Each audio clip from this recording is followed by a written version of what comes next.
original and quality content for the Web 2.0 platform. So I opened up an article I just wrote here, and just as a disclaimer so you're not getting confused, the articles I'm writing relate to real estate marketing. I know I told you I'm going to be focusing on Harrisburg townhomes. That will be just to show you how to build and set up the sites, but I've been working on some real estate marketing articles already. So instead of writing 8 new articles to get the training out to you, I wanted to produce as quickly as possible. The good news is that the principles I'm teaching here can be used regardless if you're writing about real estate marketing, Harrisburg townhomes, or anything else. They all apply, so it doesn't matter in that regard. So let's go over some of the elements, effective elements that you want to include when writing an article that will give you favor in Google and also help to get some good backlink juice to your main website. Create a short list here. Now, this is not the end-all, be-all to everything, but it's some steps that you can follow, and it's the main concepts that you need to remember when writing an effective article. First of all, let's get into keyword density. What I mean by that is when you write an article, you want to have somewhere between a 1 and 2% keyword saturation for your main keyword phrase, and that can also include some of your long tail phrases. So in other words, if you have a 400 word article, if you had 4 keywords, that would be a 1% saturation for your keywords, which is plenty. And in fact, I usually say 1% is all you really need. So in this example here, I've written a 484 word article, and I've used my main keyword phrase 1, 2, 3, 4 times. So that's plenty. And you can see that I bolded and italicized, and also you can underline things as well.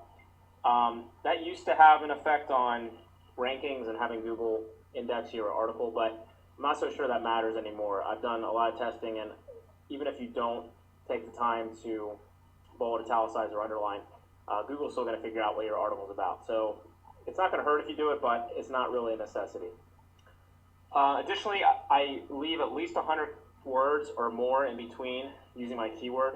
So what I mean is in between these two, you can see there's 114. So no less than 100 is just a good practice to follow. That way it's more natural. You don't want to be spammy about this or just be keyword stuffing for the simple fact of getting high rankings, because it might work in the short term, but it's going to really hurt you in the long run. What I also mean is for the main keyword phrase, you want to have that in there the most, and it's really good to have your main keyword phrase in the first paragraph, preferably the first or second sentence like I've done here, and then closely after.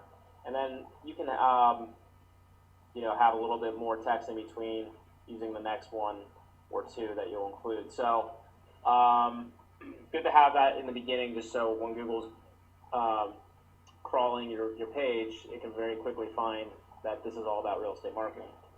Now you can see I included real estate marketing tip. That's one of our other long tail words, real estate marketing strategy. So, but it still includes my main keyword phrase, which is real estate marketing. So as long as you have that in there, if it's, like I said, a majority. So I have 4 keywords. I would say use it at least 3 times. Let's see what else here. Oh yeah, the length of the article, I would say a minimum of 350 words and up to 500 is a good ballpark to aim for. So we're right in between there. If you go over 500, that's okay. You just might need to put another keyword or so in there, and it doesn't help you anymore if you're writing longer stuff. I mean, Google likes anything in that range, so that's plenty. Also, the title, when we start posting these on blogs, I'll show you, but you want to make sure your main keyword phrase is in your title, and you do good variations of that. Linking, you always want to have a link back to your main blog. So you can see here we have reference our site, Real Estate Marketing 411, and it's also good to use your keywords in there. It'll give you a little bit more link juice for your main keyword phrase as well. Since that's our URL, it makes it easy for us. You might also want to include a link to another site or platform. It's okay to do that. Google actually likes to see you referencing other websites that may not be your own. It's not as important with the Web 2.0 platforms, but it's something you can do. And then I'm going to show you, once we start uploading these posts to our sites, how you can actually link one article to the next, and what we call a link wheel. So I'll go into more details about that fairly soon. And it's always good to have a call to action at the bottom. So, and just instead of throwing a link to your site, you want to make sure that you're getting your audience to move from that Web 2.0 property to your main site. So anyone that's actually going to visit these pages, the idea is to drive traffic to your main platforms. So it's not just to build backlinks here, but also to even increase traffic as well. As you can see, my call to action here is visit us right now at, and you can read the rest there. Number 5, original and unique. This is the most important in my opinion, and that's what this entire article is about. Don't try to spin articles or copy and paste the same article on different platforms, or even reuse a portion of article is not even a good idea. I would say 100% unique 100% of the time is good practice. Again, you might get away with stuff like that in the short term, but long term it will affect you. And Google's new algorithms, they will actually punish you for not having really quality and unique content. So always write new stuff, and that's just the safest bet, and you're going to really be rewarded for that in the long term.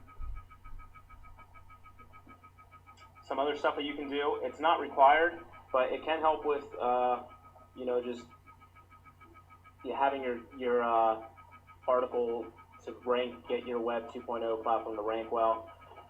So this is an H2. You just use these characters here, like so. You surround whatever text you want. H2 would be kind of like a title. It would be bolded and large. It's bigger. And if you do H3, it's just a little smaller, and you would just replace the number 2 with the number 3. Again, not required, but you can always throw your keywords in there and have some type of title leading into the next section. It's also good to have bullet points once in a while. So this is the HTML that you would use for that. And you can see a UL above and /UL below. And then all the content is surrounded by these 2 characters here. And this would create 5 different bullet points. You might also want to include a video in your articles once in a while. That's another great way. Google loves video. And it's also a great way to get people to engage with your page and actually take the time to read the content, maybe even link back to your site. So it's a good practice to use once in a while as well. Finding inspiration. Now, you might find it difficult to write a new article and constantly coming up with content for your blogs and also these other Web 2.0 and article directories.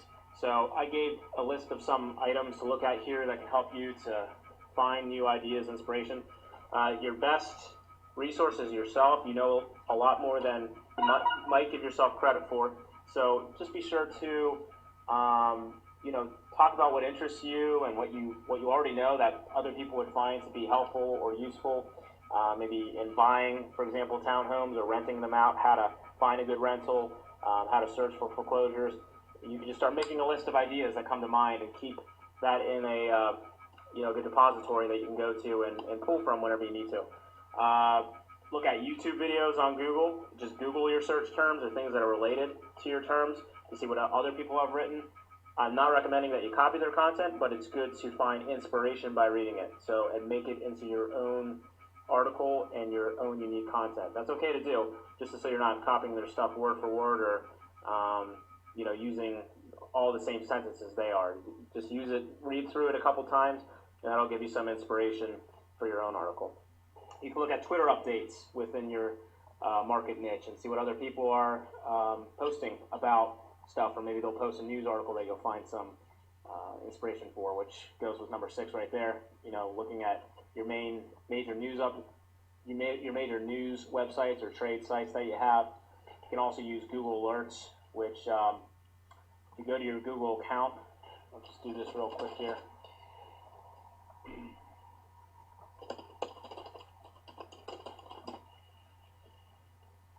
you can access it by going to the More link up here, clicking on Even More, and you're going to look for the yellow bell right here. And then you can sign up for whatever terms you want to find content on. In this example, Harrisburg Townhomes wouldn't be good because it's going to give us stuff like Trulio results and just, you know, maybe posts from Craigslist and things because it's a local term. So I might do something like townhomes or whatever, you know, is going to generate some content around your terms that people within that industry would find to be interesting. And you just create that alert by clicking that button, and you'll start getting email updates. So that's another thing you can use. Repurposing your own content. I don't mean spinning, meaning using the same article and using one of those article spinners, if you've ever heard of them. Repurposing would mean looking at it and seeing how you can write something similar to it, or writing it sentence for sentence into a brand new different article. That's okay to do as well, because it's you manually doing it, and that's going to come out and you know, be very, it's going to look good and professional once you're finished with it, instead of using one of those softwares. So there's some ideas to get inspiration. There's plenty of stuff out there on the web, and you know, there's all kinds of ways to come up with new content. I'm not saying this to brag, but today I've already written three articles, so it can be done. And you know, I did other things outside of that. Just set aside some time to be writing stuff, and you'll be able to start filling up your blogs here in no time.